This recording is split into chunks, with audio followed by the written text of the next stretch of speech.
नमस्कार बच्चों, स्वागत है आप सभी का आपके अपने इस यूट्यूब चैनल पर। कैसे हैं आप सब? उम्मीद करते हैं आप सब ठीक ठाक होंगे। बच्चों, आज हम ट्रायंगल चैप्टर को स्टार्ट करने वाले हैं। देखिए, ये किसी स्पेशल क्लास के लिए नहीं है।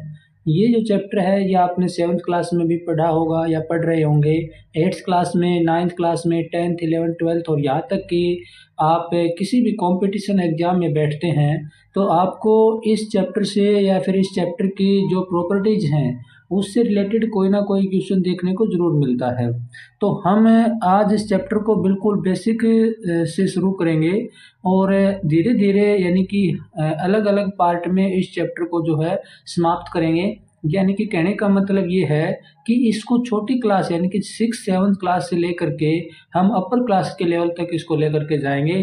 तो उम्मीद करते हैं आप सभी को ये पसंद आएगा और अगर ये आपको पसंद आता है तो वीडियो को लाइक करें, शेयर करें और चैनल को सब्सक्राइब करें।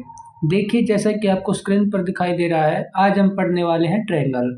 ट्रायंगल क्या होता है? सर, ट्रायंगल जो होता है वो एक 2D शेप होती है, अर्थात ट्रायंगल एक सिंपल क्लोज कर्व होती है जो कि made of 3 line segment. Sir, triangle जो होती है वो 3 लाइन सेगमेंट से बनी हुई एक क्लोज कर्व होती है। देखिए, ये एक लाइन सेगमेंट है, मान लीजिए मैं इसका नाम रखूं ए बी सी। तो ये ए बी सी आप सभी जानते हैं, ये वर्टेक्स होते हैं। तो ए बी एक लाइन सेगमेंट है, बी सी एक लाइन सेगमेंट है, ए सी एक लाइन सेगमेंट है। तो कहने का मतलब ये 3 लाइन सेगमेंट से जो क्लोज का मतलब बंद आकृति, ये जो बंद आकृति है, जो बंद कर्व है, इसको हम बोलते हैं ट्रायंगल। ठीक है। अब हम बात करेंगे टाइप्स ऑफ ट्रायंगल की। जैसा कि आप सभी जानते हैं कि ट्रायंगल जो है वो मुख्यतः 3 टाइप्स की होती है, लेकिन एक 4 टाइप राइट एंगल ट्रायंगल भी आपने पढ़ा होगा। इक्विलेटरल ट्रायंगल क्या होती है? सबसे पहले हम बात करेंगे इक्विलेटरल ट्रायंगल की। इक्विलेटरल ट्रायंगल क्या होती है? देखिए, इक्विलेटरल जैसा कि नाम से ही पता है, इक्विलेटरल बना है इक्वल से। कहने का मतलब अभी भी हम पढ़ के आए हैं कि ट्रायंगल की कितनी साइड होती है? 3 साइड होती हैं। अगर ये तीनों की तीनों साइड बराबर हो जाए यानी कि इक्वल माप की हो जाए तो हम उस ट्रायंगल को बोलेंगे इक्विलेटरल ट्रायंगल। तो हम क्या लिखेंगे? All sides are equal, all sides are equal. उसके बाद सेकंड है आइसोसेल्स ट्रायंगल।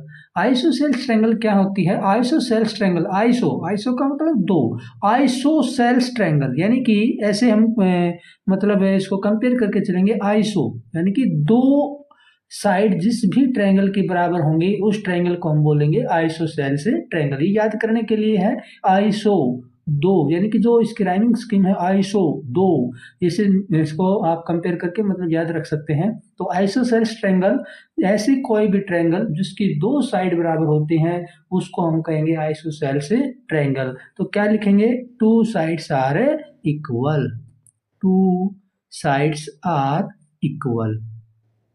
थर्ड है स्केलन ट्रायंगल। स्केलन ट्रायंगल क्या होती है? स्केलन ट्रायंगल वो होती है जिसकी कोई भी दो साइड बराबर नहीं होती, अर्थात तीनों के तीनों साइड आपकी अलग अलग माप की होती हैं। उस ट्रायंगल को हम बोलते हैं स्केलन ट्रायंगल। हिंदी में इसको विषमबाहु त्रिभुज कहा जाता है। यानी कि ऑल साइड्स आर डिफरेंट, यानी कि सारी की सारी भुजाएं अलग अलग माप की होती हैं। ठीक है। उसके बाद फोर्थ है राइट एंगल ट्रायंगल, जिसे हिंदी में बोलते हैं समकोण त्रिभुज। देखिए, आप सभी ने देखा कि त्रिभुज में 3 भुजाएं होती हैं, अर्थात ट्रायंगल में 3 साइड्स होती हैं। और अगर 3 साइड्स होती हैं तो वर्टेक्स भी कितने हैं? 3 हैं। और जहां पर भी दो साइड्स एक दूसरे से मिलती हैं, देखिए जैसे मैं कहूँ ये साइड ये यहाँ पर मिलती है तो इन दोनों के बीच में एंगल बनता है। इसी प्रकार ये दोनों यहाँ पर मिलती हैं बी वर्टेक्स पे, यहाँ पर भी क्या बनता है? एंगल। ये दोनों यहाँ मिलते हैं, यहाँ पर भी सी वर्टेक्स के ऊपर एंगल बनता है। तो ट्रायंगल में कितने इंटीरियर एंगल बनते हैं? तो आप कहेंगे सर 3 बनते हैं। और इन 3 इंटीरियर एंगल में अगर कोई एक एंगल राइट एंगल यानी कि 90 डिग्री का हो जाता है तो उस ट्रायंगल को हम कहेंगे राइट एंगल ट्रायंगल। कैसे? देखिए, ये जो ट्रायंगल होती है, ये रफली मैं बना रहा हूं, ये राइट एंगल ट्रायंगल है, ए बी सी, जिसमें आप देख पा रहे हैं कि ये जो बी वर्टेक्स के ऊपर जो एंगल बना हुआ है ये आपका 90 डिग्री का है। तो ट्रायंगल के अंदर अगर आपको एक एंगल 90 डिग्री का दिख जाता है तो आप उस ट्रायंगल को बोलते हैं राइट एंगल ट्रायंगल, समकोणीय त्रिभुज। उम्मीद करता हूं ये आपको समझ में आया होगा। इक्विलेटरल इक्विलेटरल ट्रायंगल को आप बोलते हैं समबाहु त्रिभुज, आइसोसेल्स ट्रायंगल को आप बोलते हैं समद्विबाहु त्रिभुज, स्केलर ट्रायंगल को बोला जाता है विषमबाहु त्रिभुज और राइट एंगल ट्रायंगल को कहते हैं समकोण त्रिभुज। ठीक है, आइए अब जो ट्रायंगल आपने पढ़ी राइट एंगल ट्रायंगल, इस राइट एंगल ट्रायंगल के ऊपर पाइथागोरस एक मैथमेटिशियन हुए, उन्होंने थ्योरम दी, पाइथागोरस थ्योरम के नाम से जानी जाती है। जो इन्होंने कहा कि अगर एक राइट एंगल ट्रायंगल है अगर एक राइट एंगल ट्रायंगल है ए बी सी, इस राइट एंगल ट्रायंगल के अंदर जो ट्रायंगल होती है या ऐसा कहें कि कोई भी जो चीज होती है वो जहां पर भी टिकी हुई होती है, यानी कि धरती के ऊपर है या किसी मेज के ऊपर है या कहीं पर भी मान लीजिए टिकी हुई है, तो जो चीज जहां पर टिकी हुई होती है वो उसका बेस कहलाता है। सभी जानते हैं, हिंदी में इसको आधार बोलते हैं। तो ये जो ट्रायंगल है ये किसके ऊपर टिकी हुई है? तो सर आप कहेंगे बीसी साइड के ऊपर टिकी हुई है, तो बीसी इसका क्या होगा सर? बेस होगा। क्या होगा? बेस, आधार। ठीक है, और जब भी कोई चीज धरती के ऊपर खड़ी हुई होती है यानी कि सीधी खड़ी हुई होती है तो उसको हम बोलते हैं हाइट बोलते हैं। क्या बोलते हैं? हाइट। और अगर वो 90 डिग्री का एंगल बनाती है बेस के साथ तो हम उसको परपेंडिकुलर बोलते हैं। क्या बोलते हैं जी? परपेंडिकुलर। ठीक है, परपेंडिकुलर। ठीक है, और जो 90 डिग्री का एंगल है और 90 डिग्री के एंगल के जो अपोजिट साइड होती है यानी कि उसके जो सम्मुख भुजा होती है उसको हम हाइपोटेनिस बोलते हैं। हाइपोटेनिस बोलते हैं। ठीक है, हिंदी में इसको कर्ण बोलते हैं। ये आधार होता है, ये आपका कर्ण होता है और ये ऊंचाई होती है। ठीक है, तो पाइथागोरस थ्योरम ने क्या कहा? पाइथागोरस ने क्या कहा? पाइथागोरस ने ये कहा कि जो राइट एंगल ट्रायंगल होती है जिसमें बेस परपेंडिकुलर हाइपोटेन्यूज होता है, इसके अंदर अगर हम बेस का स्क्वायर कर दें, देखिए मैं बेस को 20 से रिप्रेजेंट कर रहा हूं, अगर हम बेस का स्क्वायर कर दें प्लस में परपेंडिकुलर को p से रिप्रेजेंट करेंगे p square is equal to hypotenuse को h से रिप्रेजेंट करेंगे h स्क्वायर। इनकी पाइथागोरस ने ये बात बताई कि अगर हम b का स्क्वायर करें प्लस p का स्क्वायर करें तो वो हमेशा h स्क्वायर के बराबर होगा। किसमें? राइट एंगल ट्रायंगल में। कैसे सर? देखिए, मान के चलिए कि ये आपकी साइड है BC 3 और AB है 4 सेंटीमीटर, ये 3 सेंटीमीटर है, ये 4 सेंटीमीटर है, और आपसे पूछ लिया जाए कि ये ABC राइट एंगल ट्रायंगल है तो AC कितना होगा? तो आप सभी को पता है कि BC बेस है जो कि गिवन है 3 सेंटीमीटर, तो B किस जगह पर पुट करेंगे? 3, तो 3 का स्क्वायर प्लस में P परपेंडिकुलर कितना गिवन है?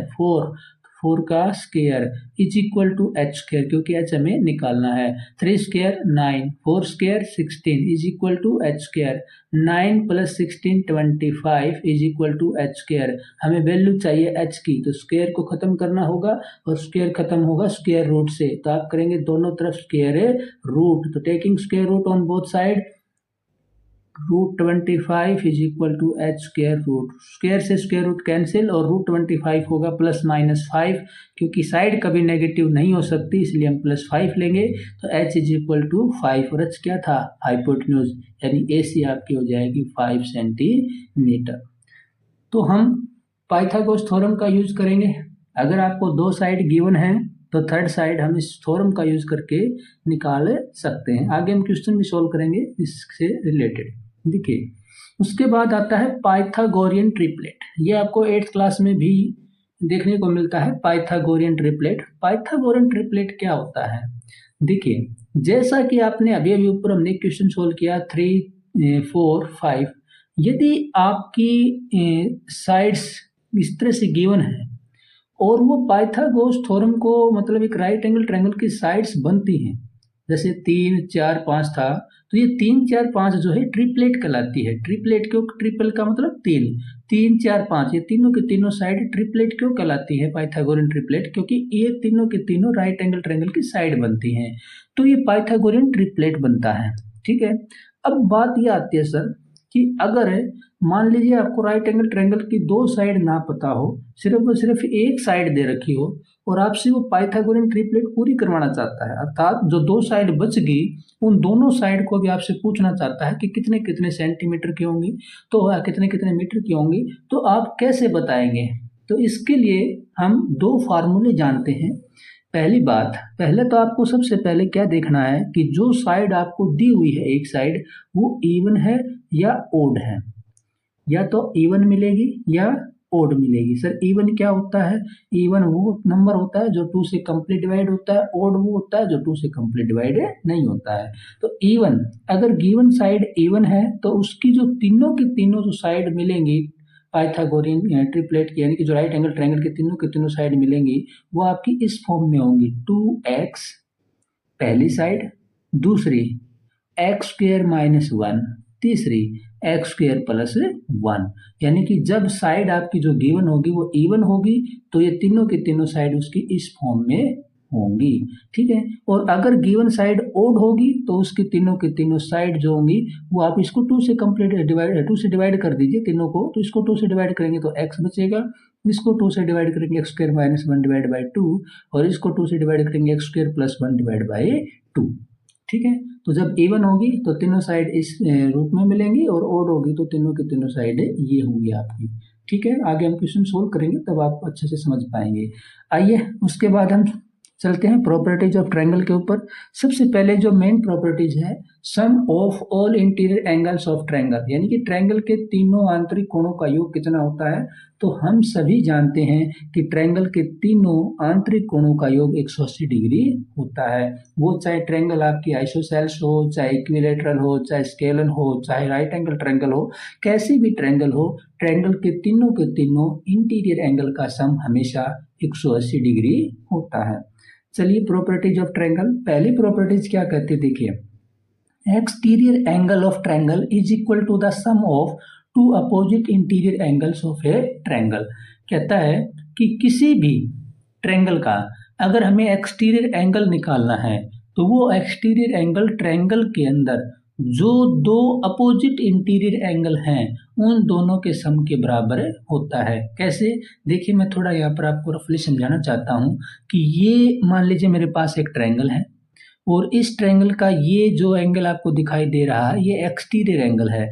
अब ये जो एक्सटीरियर एंगल होगा ये किस किस के बराबर होगा? इसके अपोजिट, ये वाला नहीं, इसके अपोजिट। अपोजिट का मतलब जो दो एंगल, इसके अलावा जो दो एंगल बचे हुए हैं, एक ये और एक ये, अगर इन दोनों एंगल को हम जोड़ दें तो उसी के बराबर आपका ये एक्सटीरियर एंगल होगा। ये प्रॉपर्टी आपका ये कहना चाहती है। उम्मीद करता हूँ आपको समझ में आया होगा। सेकंड प्रॉपर्टी क्या है? Sum of any two side of triangle is always greater than third side. कहता है कि ट्रायंगल के किसी भी दो साइड का जोड़ हमेशा ट्रायंगल की तीसरी साइड से बड़ा होता है। अगर ऐसा नहीं है तो वो आपकी ट्रायंगल पॉसिबल नहीं है। उम्मीद करते हैं ये आपका जो बेसिक था आज के लिए ये आपको समझ में आया होगा। अब हम कुछ क्वेश्चन सॉल्व करते हैं, तो चलिए चलते हैं क्वेश्चन नंबर 1। देखिए क्वेश्चन नंबर 1 में क्या पूछा गया है, can you have a triangle with two right angles. कहता है कि क्या कोई ट्रायंगल दो राइट एंगल की हो सकती है, या कैसे कहे किसी ट्रायंगल के अंदर दो राइट एंगल हो सकते हैं। तो देखिए मैंने अभी अभी आपको एक बात बताई। पहली बात तो राइट एंगल ट्रायंगल होती क्या है? सर राइट एंगल ट्रायंगल वो होती है जिसके अंदर एक एंगल 90 डिग्री का हो। अगर ये एंगल 90 डिग्री का है, ए बी सी, ये एंगल 90 डिग्री का है तो ये राइट एंगल ट्रायंगल है। और एक बात अभी हमने सीखी कि किसी भी ट्रायंगल के तीनों एंगल का सम, यानी कि जो तीनों के तीनों इंटीरियर एंगल का सम है वो 180 डिग्री होता है। तो सर एंगल कितने होते हैं? 3। एक एंगल ही अगर 90 डिग्री हो गया तो इन दोनों का सम कितना बचा 90 डिग्री, क्योंकि तभी तो तीनों का सम 180 होगा। अब इन दोनों का सम 90 डिग्री होगा तो दूसरा एंगल 90 डिग्री कैसे हो सकता है? तो ये आपका जो होगा ये गलत बात है, यानी कि आपका आंसर होगा नो। कभी भी किसी भी ट्रायंगल के दो राइट एंगल नहीं हो सकते। ठीक है, चलते हैं क्वेश्चन नंबर सेकंड पे। Can you have a triangle with two obtuse angles? क्या कोई ट्रायंगल दो ऑब्ट्यूज एंगल की हो सकती है? सर अभी देख लेते हैं। पहली बात तो आपको पता होना चाहिए ऑब्ट्यूज एंगल क्या होता है। ऑब्ट्यूज क्या होता है? ऑब्ट्यूज का मतलब हिंदी में बोलते हैं अधिक कोण, यानी ऐसा कोई एंगल जो 90 डिग्री से तो क्या हो बड़ा हो और 180 डिग्री से छोटा हो। कहने का मतलब 90 और 180 के बीच में जो होता है उसको हम ऑब्ट्यूज एंगल बोलते हैं। और मेरे भाई अभी अभी हमने सीखा कि अगर किसी ट्रायंगल का एक एंगल ऑब्ट्यूज हो गया, कहने का मतलब मान लीजिए मैंने एक ट्रायंगल बनाई कुछ इस प्रकार से ट्रायंगल बनाई ये, ठीक है, और मैंने ये कह दिया कि ये एंगल है, ये एंगल आपका 120 डिग्री है, कह दिया मैंने 120 डिग्री है, तो आप कहोगे सर ये ऑब्ट्यूज एंगल है। बिल्कुल है। अगर ये ऑब्ट्यूज एंगल है तो ये जो दो एंगल बच गए ये आपके हिसाब से क्या हो सकते हैं? सर ये चाहे कितनी भी डिग्री का हो, ये चाहे कितने भी डिग्री का हो, लेकिन हम प्रॉपर्टी से ये जरूर कह सकते हैं कि इन दोनों एंगल का जो सम होगा वो कितना होगा 60 डिग्री होगा। क्यों? क्योंकि तीनों का सम 180 डिग्री होता है। और अगर दोनों का सम ही 60 होगा तो एक एंगल और ऑब्ट्यूज कैसे हो सकता है? तो ये भी आपकी गलत बात है, यानी कि नो, कभी भी किसी भी ट्रायंगल के दो ऑब्ट्यूज एंगल नहीं हो सकते हैं। ठीक है, उम्मीद करते हैं आपको ये समझ में आया होगा। चलिए क्वेश्चन नंबर थर्ड पे चलते हैं। क्वेश्चन नंबर थर्ड क्या कहता है, देखिए, in the given figure find angle P, यानी कि जो एम किसको रिप्रेजेंट करता है मेजरमेंट को ऑफ एंगल पी, यानी कि पी एंगल की मेजरमेंट आपको बतानी है, पी एंगल का माप आपको बताना है कितना डिग्री होगा। देखिए दो एंगल आपको दिए हुए हैं तो थर्ड एंगल आप बता सकते हैं। क्यों? क्योंकि आइडेंटिटी या सॉरी प्रॉपर्टीज आप यूज करेंगे। ट्रायंगल की ऑल इंटीरियर एंगल का सम कितना होता है 180 डिग्री, तो आप कहेंगे sir we know that angle P plus angle Q plus angle R is equal to 180 degree. Angle P plus में एंगल क्यू 47 डिग्री प्लस में angle R 52 degree is equal to 180 degree. Angle P देखिए 7 2 9 5 और 4 9 is equal to 180 degree. Angle P is equal to 99 plus में है, इस side जाएगा तो minus में हो जाएगा, तो 180 में से 99 घटाएंगे, 10 में से 9 गए 1 और 17 में से 9 गए 8। ठीक है, यानी कि जो थर्ड एंगल जो आपका बचेगा एंगल P ये आपका 81 डिग्री का होगा। कितना डिग्री का होगा? 81 डिग्री का जो है ये हो जाएगा। ठीक है, चलिए क्वेश्चन नंबर 4 पे चलते हैं। क्वेश्चन नंबर 4 है find the value of the unknown x and y in the following diagram. नीचे जो डायग्राम दे रखा है इसमें आपको x और y की वैल्यू बतानी है। तो पहली बात तो हम आइडेंटिटी यानी कि जो प्रॉपर्टीज है उसको यूज करेंगे। प्रॉपर्टीज आपकी क्या कहती थी कि किसी भी ट्रायंगल का एक्सटीरियर एंगल जो है वो ट्रायंगल के दो अपोजिट इंटीरियर एंगल के सम के बराबर होता है, यानी कि 50 plus x is equal to 120 degree by using properties of triangle.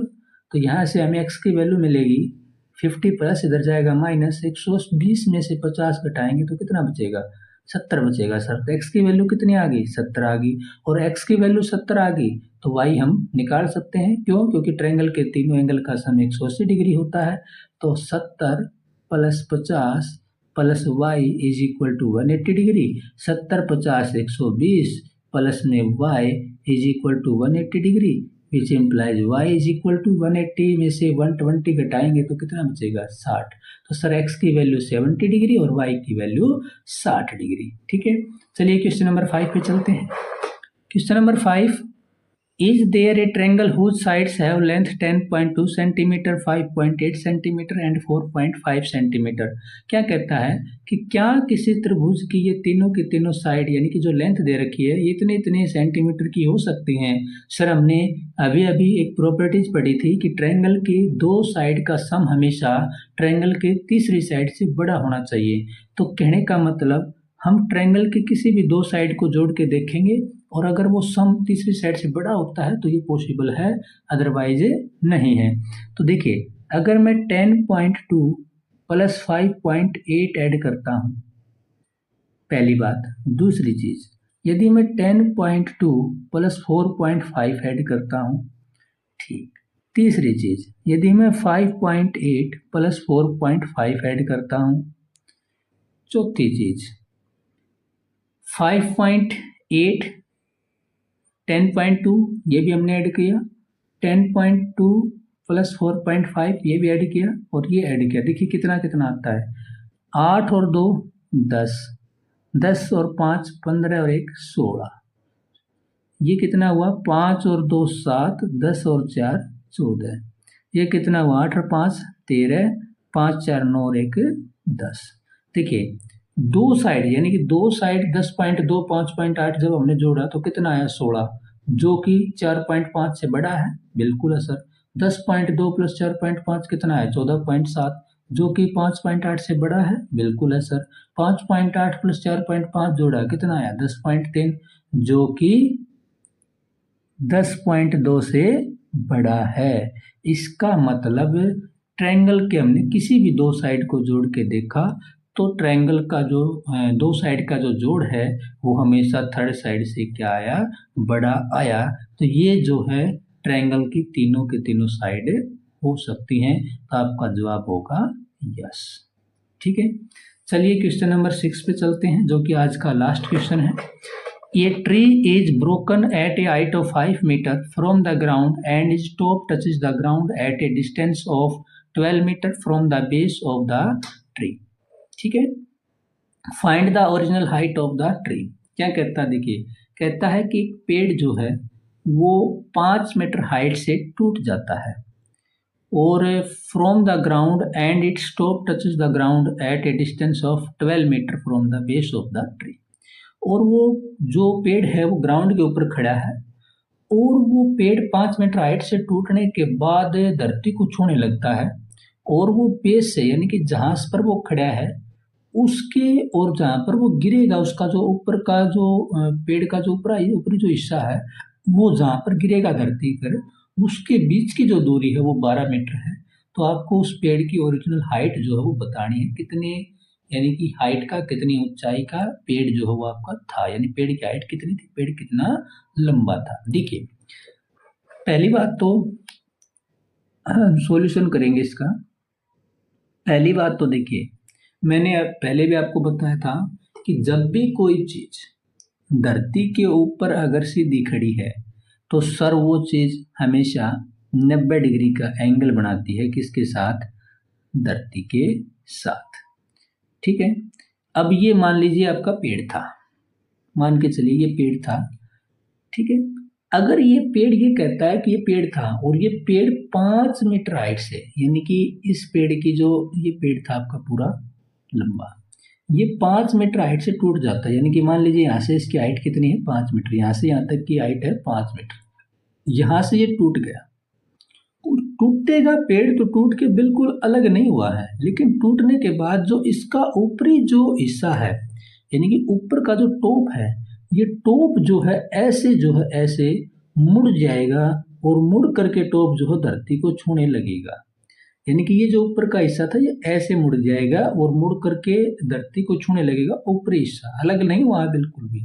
कहने का मतलब ये चीज और ये आपकी पेड़ की हाइट ही है और ये यहाँ से लेकर यहाँ तक के बीच की जो दूरी दे रखी है वो दे रखी है 12 मीटर। तो सर ये तो एक राइट एंगल ट्रायंगल बनेगी, और अगर राइट एंगल ट्रायंगल बन गई तो हम ट्रायंगल की तीसरी साइड आसानी से निकाल सकते हैं। हम इसका नाम रख सकते हैं ए बी सी। ठीक है, तो पहली बात तो हम ये लिखेंगे कि जो टोटल हाइट होगी पेड़ की, टोटल हाइट, वो पेड़ की टोटल हाइट होगी सर ए सी प्लस में सी बी। होगी कि नहीं होगी सर, बिल्कुल होगी। ए सी तो हमें पता है 5 मीटर, लेकिन सी बी पता नहीं है। अगर सी बी पता चल जाए तो हमारा क्वेश्चन सोल्व हो जाएगा। तो सर सी बी कैसे निकालेंगे, देखिए ए बी सी एक राइट एंगल ट्रायंगल है, यानी कि in triangle A B C हम क्या यूज करेंगे, पाइथागोरस थ्योरम। पाइथागोरस थ्योरम क्या कहती है, बेस का square by using Pythagoras theorem, by using Pythagoras theorem B square plus P square is equal to H square. Sir B क्या है, B है बेस जो कि कितना गिवन है 12 स्क्वायर, प्लस में पी क्या है परपेंडिकुलर जो कि कितना गिवन है 5, एच क्या है हाइपोटेन्यूज जो कि गिवन है नहीं है, यही हमें निकालना है। विच इम्प्लाइज 12 का स्क्वायर सर 144, 5 का square 25 is equal to H square, which implies 144 plus 25 169 is equal to H square. Taking square on square root on both side, taking square root on both side, taking square root on both sides, दोनों तरफ square roots लेंगे तो root 169 is equal to root H square, H square H यानी कि square से square root cancel और root 169 होगा plus minus 13 और एच, ठीक है, एच की वैल्यू आई 13। माइनस क्यों नहीं लिया, क्योंकि साइड कभी भी नेगेटिव नहीं हो सकती इसलिए हमने प्लस 13 लिया। तो एच किसके इक्वल आया 13 और एच क्या था सर बीसी था, यानी कि बीसी की लंबाई कितनी आ गई, which implies BC is equal to 13 centimetre. अब हमें निकालनी है पेड़ की टोटल हाइट जो कि हमसे पूछा गया है। तो पेड़ की टोटल हाइट क्या है सर ए सी प्लस में सी बी, ए सी कितना था 5, सी बी यानी सी बी का हो या बी सी का हो वो हमें अब निकाल लिया कितना 13, तो टोटल कितना आ गया 18 सेंटीमीटर और यही आपका क्या है आंसर। उम्मीद करते हैं आपको ये चैप्टर समझ आया होगा। हमने इसका आज फर्स्ट पार्ट कंप्लीट किया है, नेक्स्ट हम लेकर के आएंगे सेकंड पार्ट। उम्मीद करते हैं आप सभी को ये समझ में आया होगा और अगर आपको ये वीडियो पसंद आया तो वीडियो को शेयर करें, चैनल को सब्सक्राइब करें और कमेंट करना ना भूलें। धन्यवाद, मिलते हैं नेक्स्ट वीडियो में। जय हिंद।